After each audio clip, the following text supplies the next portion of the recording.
they jumped in and just said, let's market this stuff. And really, that's the first thing we saw was fake pills. And again, originally it was not necessarily mass produced by the drug cartels. In that period, like 2012 to 2015, 16, the game then was ordering it from China on the dark web.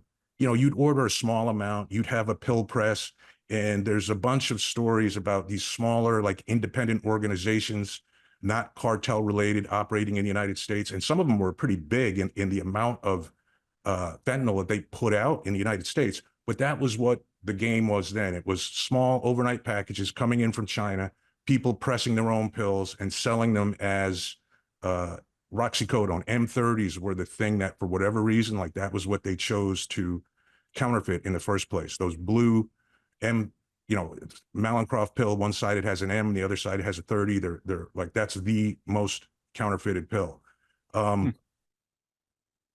So when the cartels, though, decided to get into the business, it put those little independent operators out of business almost right away. Like, there's no way to compete with the volume that the drug cartels could create. And that's kind of how we ended up at this place today. I mean, there's a lot of other factors that go into this explosion of synthetic drugs.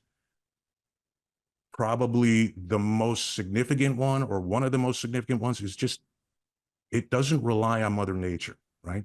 So if you're a drug trafficking organization in Mexico and you want to make more money selling cocaine, you don't grow the coca plant in Mexico.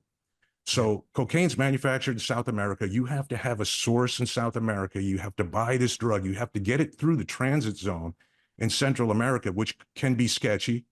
I don't know how, 6 different governments or whatever.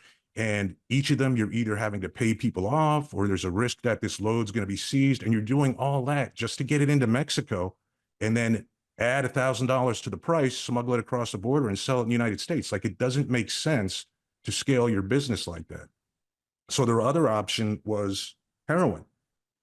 Poppy plants grown in Mexico for sure, but only a very, somewhat limited region. So you have to be the drug cartel that controls that region. So you have to have an armed presence. And these fields take up a vast area. And you have to have people working in the field, scoring the plants, scraping the gum. It's labor intensive.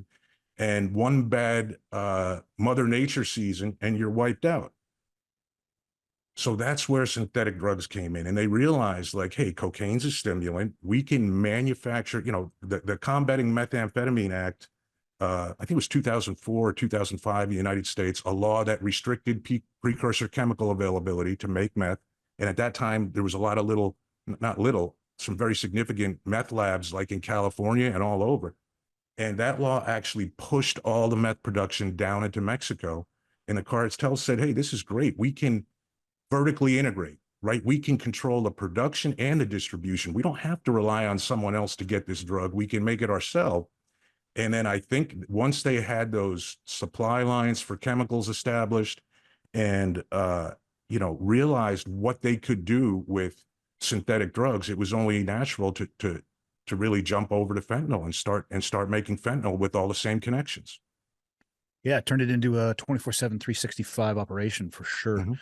Have you seen the movie, or it's a Netflix series, Painkiller, done by Peter Berg? Yes, of course. Yeah. What a fantastic insight. There's a couple ways you could look at the Sackler family and be like, holy shit, perhaps that is evil incarnate for the dollar bill.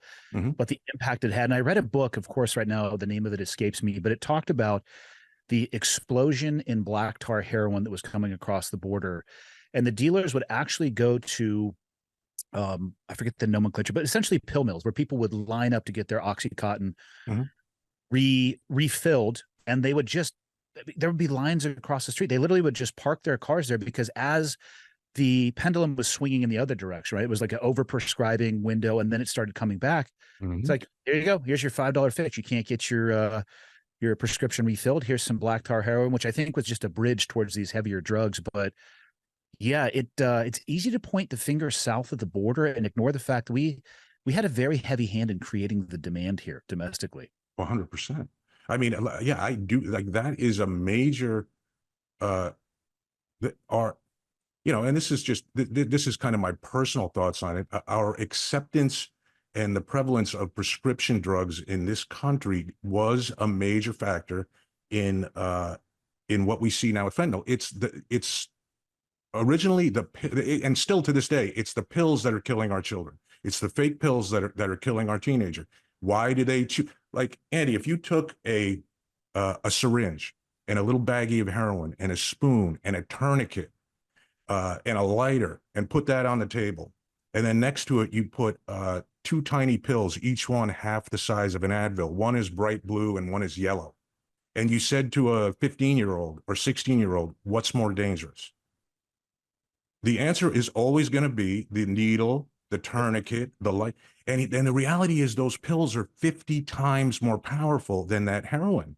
And I think that's the part. It's like the drug cartels have found out a way to deceptively market drugs now. And people say, oh, Bill, are they trying to sell drugs to kids? They're trying to sell drugs to everyone.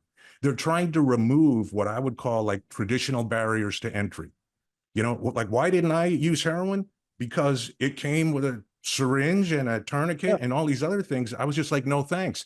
And when I was, you know, the age of, let's say, a drug experimenter or whatever, teenager, I didn't know where to get that. And if I did know where to get it, maybe I would have been afraid to go to that area because of just, you know, high crime area or whatever it is. Like all those barriers that used to be really substantial in keeping our children safe, those are gone today. Like, you have a smartphone. I could go on Snapchat and in 20 minutes, maybe I'm exaggerating a little, but, you know, today I could have fentanyl delivered to my house and I could pay for it with a payment app. So no matter where you live now, and this is like, parents, I think a lot still don't realize this. No matter where you live in an open air drug market. You just have to accept that, and you have to parent like based on that reality.